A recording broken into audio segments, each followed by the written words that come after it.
Students, पिछले video हमने प्रश्न 2 तक किए थे। आज प्रश्न संख्या 3 से स्टार्ट करते हैं। तो तीसरा प्रश्न है, एक त्रिभुज एबीसी की दो भुजाएं एबी और बीसी तथा माध्यिका एएम क्रम से एक दूसरे त्रिभुज की भुजाओं PQQR तथा माध्यिका PN के बराबर है। तब हमें सिद्ध करना है त्रिभुज ABM सर्वांग समय त्रिभुज PQN, त्रिभुज ABC सर्वांग समय त्रिभुज PQR। समझिए, एक तो त्रिभुज है ABC, तो हमने त्रिभुज बना दिया ABC। दूसरा त्रिभुज है PQR, इसकी माध्यिका है AM, इसकी माध्यिका है PN। तो दिया हुआ ये है, सिद्ध हमें ये करना है उत्पत्ति।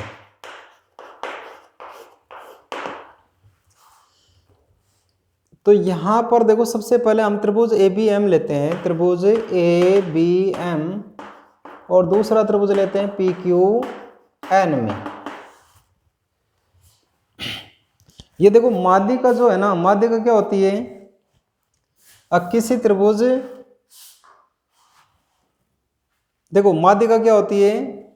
किसी शीर्ष के सम्मुख भुजा के मध्य बिंदु को शीर्ष से मिलाने वाली रेखा, किसी भुजा के मध्य बिंदु को उसके सम्मुख शीर्ष से मिलाने वाली रेखा क्या होती है? माध्यिका। तो इसका मध्य बिंदु है, तो ये इसके बराबर, इधर ये इसके बराबर। तो यहां पर हम लिखें, चूंकि त्रिभुज ABC की माध्यिका, त्रिभुज ABC की माध्यिका क्या होती है? त्रिभुज ABC की माध्यिका यहां पर क्या है? AM है। माध्यिका क्या होती है? किस त्रिभुज की किसी भुजा के मध्य बिंदु को उसके सम्मुख शीर्ष से मिलाने वाली रेखा। तो माध्यिका AM है, तो इसलिए BM बराबर क्या हो जाएगा? CM। और हम ये कहें BC का क्या हो जाएगा? ये आधा। तथा त्रिभुज PQR की माध्यिका, इसकी माध्यिका क्या है? PN है। और इसलिए ये हो जाएगी QN बराबर RN, और ये किसकी आधी हो जाएगी? QR की आधी। अब यहां पर देखो दिया हुआ क्या है? BC किसके बराबर है? BC यहां पर है QR के बराबर। अब BC बराबर है QR, ये दिया है।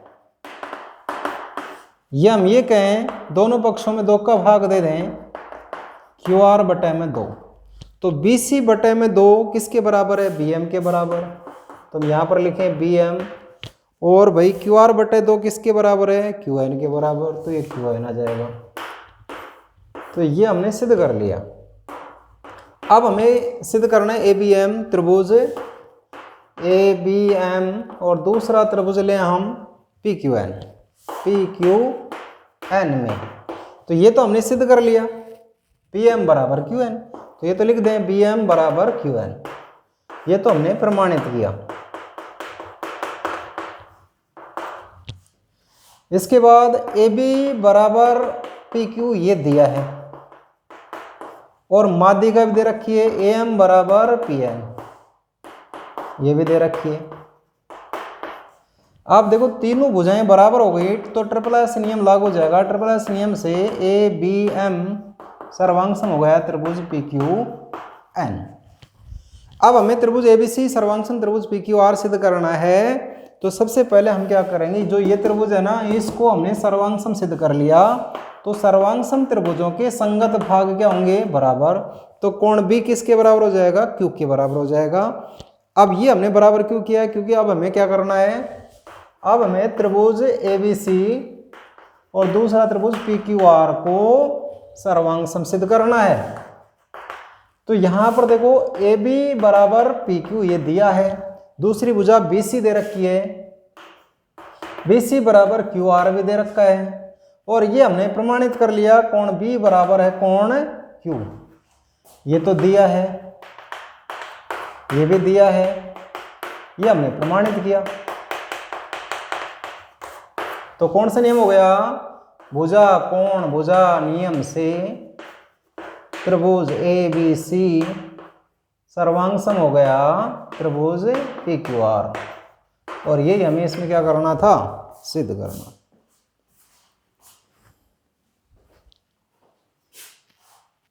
अगला प्रश्न देखिए, बी और सी एक त्रिभुज ABC, ये त्रिभुज है ABC। बी और सी एक त्रिभुज ABC के दो बराबर शीर्ष लंब है, BE और CF। ये देखो, ये BE और ये है CF, ये शीर्ष लंब है, बराबर शीर्ष लंब है। तो यहां पर दिया है क्या है, दिया है त्रिभुज ABC में BE बराबर है CF, और सिद्ध हमें क्या करना है, सिद्ध करना है त्रिभुज ABC समद्विबाहु है, अर्थात हमें सिद्ध करना है AB बराबर AC। उत्पत्ति देखो, यहां पर है त्रिभुज ABE और दूसरा त्रिभुज लेते हैं हम ACF में अगर हम इसमें देखें तो कोण दोनों में A उभयनिष्ठ दिख रहा है, कोण A दोनों में क्या दिख रहा है, उभयनिष्ठ। और यहां पर लिखा है BE बराबर है CF, ये दिया है। और शीर्ष लंब की बात कर रहे हैं तो कोण यहां पर E और यहां पर कोण F है, ये 90 डिग्री का है। तो यहां पर देखो, एक कोण, एक भुजा नहीं, कोण भुजा कोण यानी ASA नियम से त्रिभुज ABE सर्वांग हो गई त्रिभुज ACF। जब ये सर्वांग है तो AB बराबर क्या होगा, AC। जब AB बराबर AC है तो त्रिभुज ABC कैसा हुआ, समझे भाव,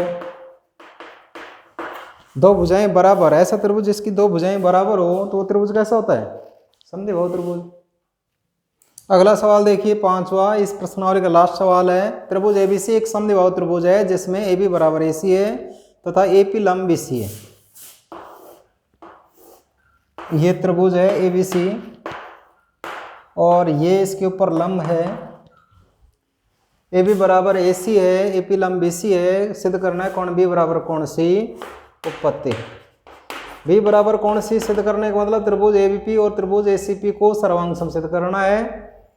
तो यहां पर देखो, त्रिभुज ABP और दूसरा त्रिभुज है ACP में देखो, यहां पर AB बराबर AC, ये तो दिया है। अब ये 90 डिग्री का है, कोण 1 कोण 2 कैसे हैं, कोण 1 बराबर है कोण 2, ये 90 डिग्री के कोण है। और यहाँ पर AP दोनों में क्या है, उभयनिष्ठ है। तो यहाँ पर भुजा कोण भुजा नियम लागू हो जाएगा, त्रिभुज ABP सर्वांग सम है त्रिभुज ACP।